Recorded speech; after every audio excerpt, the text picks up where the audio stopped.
Assalamualaikum warahmatullahi wabarakatuh. Selamat pagi anak-anak. Bagaimana kabar kalian semua? Ibu harap kalian selalu dalam keadaan sehat walafiat ya. Dalam pandemi seperti ini kita diharuskan untuk belajar dari rumah. Harus kalian ingat, meskipun kita belajar dengan sistem online seperti ini, dengan sistem daring, kalian harus tetap semangat ya, agar suatu saat nanti kalian juga bisa menjadi orang sukses seperti yang kalian cita-citakan. Seperti itu. Jadi pada intinya harus tetap semangat dalam mengikuti proses pembelajaran. Bukan pada hari ini saja, tapi harus setiap hari memiliki semangat yang tinggi untuk mengikuti proses pembelajaran. Seperti itu. Sebelum kita memulai proses pembelajaran kali ini, kita berdoa dengan bacaan Bismillahirrahmanirrahim. Raditu billahi rabba wa bil islami dina wa bi muhammadin nabiyya wa rasula. Rabbi zidani ilma warzuqni fahma waj'alni min ibadika sholihin. Amin.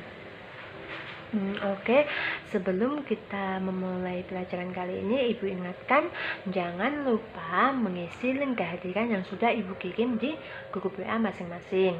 Jadi batas dari pengisian link kehadiran ini sampai jam 12 siang. Jadi kalian sambil menonton video ini jangan lupa untuk mengisi link kehadiran yang sudah Ibu kirim. Seperti itu. Oke, sebelum kita memulai pelajaran pada kali ini, Ibu akan mengajak kalian untuk mengingat kembali materi apa yang sudah kita bahas pada pertemuan minggu lalu. Betul sekali, pada pertemuan minggu lalu kita membahas tentang tema Asmaul Husna. Apakah masih ada yang ingat apa yang dimaksud dengan Asmaul Husna? Betul sekali, Asmaul Husna ini merupakan nama-nama Allah yang baik yang terdiri dari 99 nama Allah. Sebelum kita lanjut ke materi yang akan dibahas, Ibu akan menjelaskan tujuan pembelajaran dan juga manfaat pembelajaran pada pertemuan kali ini. Yang pertama, tujuan dari diadakannya pembelajaran yaitu untuk mengetahui apa definisi dari sikap terpuji. Lalu apa saja contoh-contoh dari sikap terpuji. Di sini nanti Ibu akan tampilkan 4 contoh dan kita juga akan membahas pengertian dari contoh-contoh tersebut. Seperti itu. Lalu manfaatnya apa, Bu? Manfaatnya agar kalian tahu apa yang dimaksud dengan sikap terpuji dan apa saja contoh-contoh dari sikap terpuji. Lalu apa Bu manfaatnya dalam kehidupan sehari-hari? Otomatis manfaatnya sangat banyak sekali. Jika kita menerapkan sikap terpuji di dalam kehidupan sehari-hari, otomatis kita akan mendapatkan dampak yang baik. Seperti halnya kita akan mendapatkan pahala, mendapatkan banyak teman, hidup menjadi lebih tenang, dan kita juga dilatih untuk berpikir positif. Seperti itu. Oke, selanjutnya kita masuk bab pembahasan. Nah, pada pertemuan kali ini Ibu akan menjelaskan tentang tema sikap terpuji. Sebelumnya Ibu akan bertanya kepada kalian, apa sih yang dimaksud dengan sikap terpuji itu? Betul sekali, sikap terpuji itu merupakan akhlak mahmudah, akhlakul karimah, atau akhlak yang baik yang mana merupakan segala ucapan, segala sikap, segala perbuatan yang baik yang sudah sesuai dengan ajaran Islam. Nah, sikap ini itu sangat wajib sekali diterapkan di dalam kehidupan sehari-hari.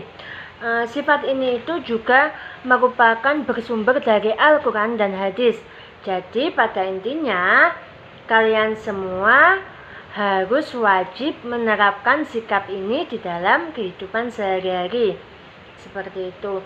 Lalu contohnya apa saja sih Bu? Manfaatnya apa saja jika kita menerapkan sikap terpuji ini di dalam kehidupan sehari-hari?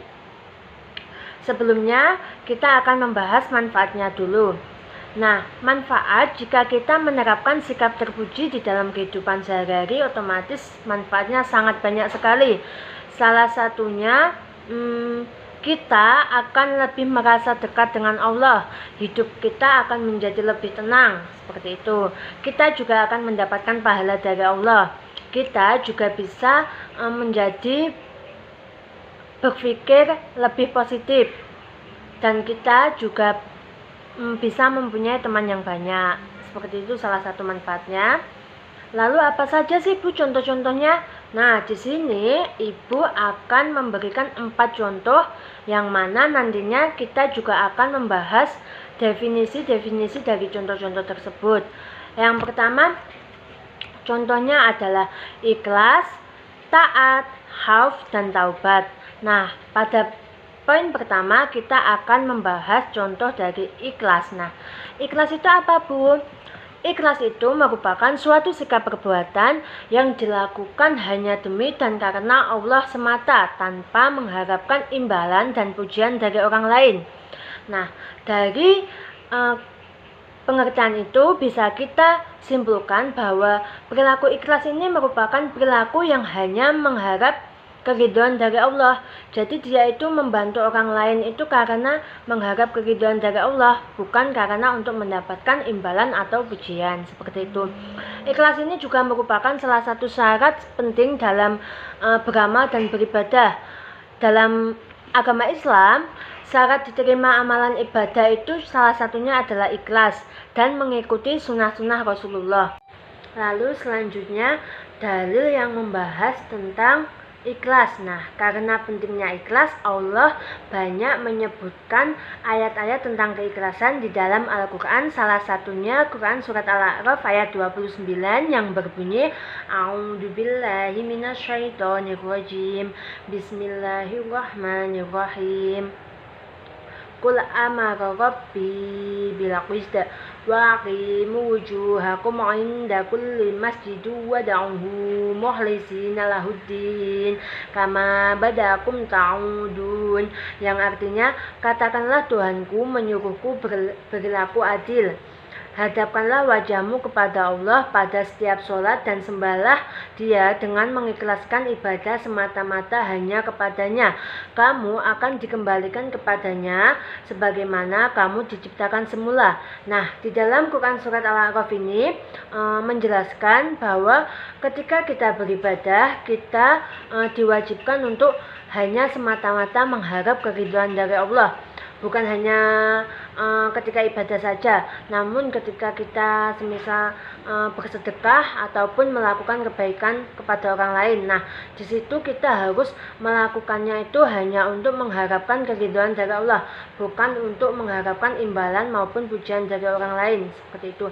Maka di sini itu sangat penting sekali kita menerapkan sikap ikhlas ini di dalam kehidupan sehari-hari, seperti itu. Oke, yang selanjutnya di sini Ibu akan menyebutkan ciri-ciri orang ikhlas. Di sini Ibu hanya menyebutkan 4 poin saja ya. Yang pertama, menyempurnakan ibadahnya meskipun dalam keadaan sendiri. Maksudnya bagaimana Bu?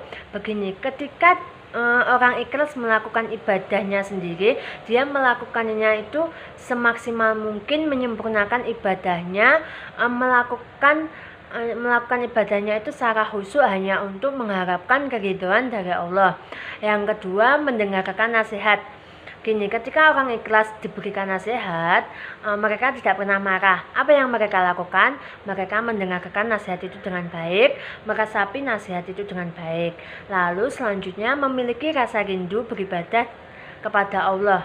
Jadi dia itu ketika beribadah itu memiliki rasa rindu, rasa cinta, rasa sayang kepada Allah.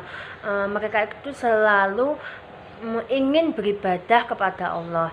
Yang selanjutnya, mengingat kelemahan yang ada di dalam dirinya. Nah, orang yang ikhlas itu selalu mengingat kelemahan-kelemahan yang ada di dalam diri mereka. Selanjutnya adalah dampak positif berperilaku ikhlas. Nah, dampaknya apa saja sih Bu ketika kita sudah melakukan sikap ikhlas ini? Nah, yang pertama, memperoleh ketenangan hati. Maksudnya begini, ketika kita sudah beribadah, melakukan perbuatan yang baik, ketika kita sudah sedekah, kita itu memperoleh ketenangan hati. Karena apa? Karena kan kita melakukan itu semua hanya untuk mengharapkan keridhaan dari Allah. Jadi hati kita itu merasa tenang, merasa lebih dekat kepada Allah, seperti itu. Yang kedua, merasa senang karena adanya harapan ridho dari Allah. Maksudnya begini, ketika sudah melakukan sedekah dengan ikhlas, kita itu merasa senang karena ada harapan untuk mendapatkan ridho dari Allah. Yang ketiga, menjaga keikhlasannya walaupun amalnya tidak dilihat oleh orang lain. Nah, maksudnya di sini itu orang ikhlas itu menjaga keikhlasannya ketika mereka sudah melakukan sedekah, walaupun mereka ketika melakukan sedekah itu tidak dilihat oleh orang lain. Oke, yang selanjutnya di sini Ibu akan menjelaskan tentang membiasakan diri agar kita bisa beramal secara ikhlas. Bagaimana Bu caranya? Yang pertama, melatih diri untuk beramal secara sembunyi-sembunyi agar apa? Agar terhindar dari sifat riya. Maksudnya bagaimana Bu? Nah, ketika kita melakukan sedekah, kalau bisa jangan sampai ada orang lain yang tahu. Jadi kita itu melakukannya secara sembunyi-sembunyi pas orang lain tidak tahu. Agar apa? Agar terhindar dari sifat riya. Melatih diri agar tidak merasa bangga pada perbuatannya dan gila pada pujian. Maksudnya gimana Bu?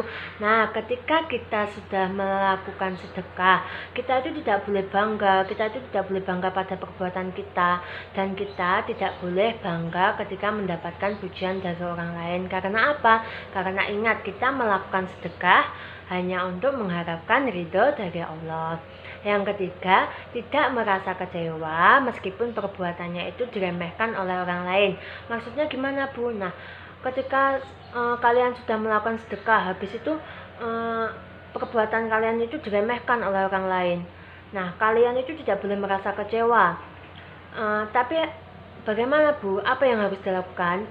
Nah, kalian harus tetap sabar, kalian harus tetap ingat apa tujuan kalian beramal, apa tujuan kalian bersedekah. Tujuannya kan hanya untuk mengharap keridhaan dari Allah, bukan untuk mendapatkan imbalan maupun pujian dari orang lain, seperti itu. Yang keempat, tidak suka memuji perbuatannya. Nah, ketika kita sudah melakukan sedekah itu, kita tidak boleh memuji perbuatan apa yang sudah kita lakukan, seperti itu. Oke, yang selanjutnya adalah contoh sikap terpuji. Yang kedua adalah taat. Nah, apakah kalian tahu apa yang dimaksud dengan taat? Taat merupakan tunduk dan patuh baik terhadap perintah Allah, Rasulnya maupun ulil amri atau pemimpin. Nah, jadi taat ini mau menerima, mau melaksanakan perintah-perintah Allah dan meninggalkan semua larangannya, seperti itu. Lalu apa saja sih Bu dalil yang menjelaskan tentang sifat taat itu? Sifat taat ini dijelaskan di dalam Quran surat An-Nisa ayat 59 yang berbunyi, A'udzubillahi minasyaitonirrajim, Bismillahirrahmanirrahim. Ya ayyuhalladzina amanu atiullaha wa atiur rasula wa ulil amri minkum. Yang artinya, hei orang-orang yang beriman, taatilah Allah dan taatilah Rasulnya dan ulil amri di antara kamu. Quran surat An-Nisa ayat 59. Nah, di dalam surat ini jelas bahwa kita sebagai orang Islam, sebagai orang yang beriman, harus taat kepada Allah, taat kepada Rasulullah, dan taat kepada para pemimpin di antara manusia. Lalu selanjutnya, bagaimana Bu ciri-ciri orang yang taat itu? Nah, ciri-ciri orang yang taat itu berlapang dada, tidak bangga pada kenikmatan. Nah, maksudnya gini, ketika dia mendapatkan kenikmatan itu, dia langsung bersyukur, tapi dia tidak bangga, seperti itu. Dan orang yang taat itu rajin dalam beribadah.